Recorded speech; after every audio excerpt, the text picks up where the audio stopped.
আমাদের ক্রিকেটাররা যখন অন্য কোনো দেশের সাথে খেলে অনেক সময় এমন হয় বল বাকি একটা, রান দরকার 6টা। বল বাকি কয়টা? পটুয়াখালী বুঝে নাই বোধহয়। বল বাকি কয়টা, রান দরকার। আপনি দেখবেন ক্যামেরাম্যান তখন গ্যালারিতে খালি দেখায় দর্শকদের যে কি অস্থিরতা।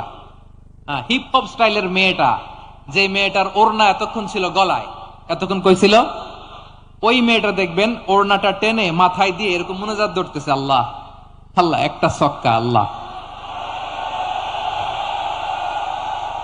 আল্লাহ আমার লাল সবুজের পতাকারে তুমি অপমানিত কইরো না আল্লাহ, ইন্ডিয়ার সাথে আমাদের খেলা, আল্লাহ আল্লাহ একটা ছক্কা, একটা একটা।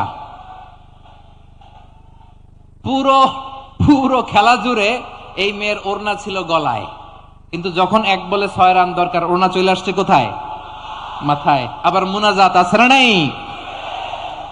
ঠিকই বাংলাদেশের দামাল ছেলে এমন এক শট মারলো, বল চলে গেল স্টেডিয়ামের বাইরে, ছক্কা, জিতে গেলাম আমরা। পুরো স্টেডিয়াম জুড়ে চিৎকার, হই হুল্লোড়, মৌজ মাস্তি। যেই মেয়েটা মাথার মধ্যে ওড়না দিয়ে এতক্ষণ সুবহানাল্লাহ সুবহানাল্লাহ বলে আল্লাহর কাছে দোয়া করেছে, ওই মেয়ে এখন আবার ওড়না ফেলে দিয়ে নাচা শুরু করে দিয়েছে। তাহলে আল্লাহর ভয়, আল্লাহর প্রতি আস্থা, বিশ্বাস, ভালোবাসা, এটা কি ক্ষণিকের জন্য? মানে আমার যখন লাগবে তখন আল্লাহর ইউজ করবো নাকি? হ্যাঁ, বিপদে আপদে, সুখের সময় দুঃখের সময়, সচ্ছল অসচ্ছল অবস্থায় বিশ্বাসীরা ভরসা রাখে একজনের উপর, চিৎকার করে বলে পটুয়াখালী তিনি কে?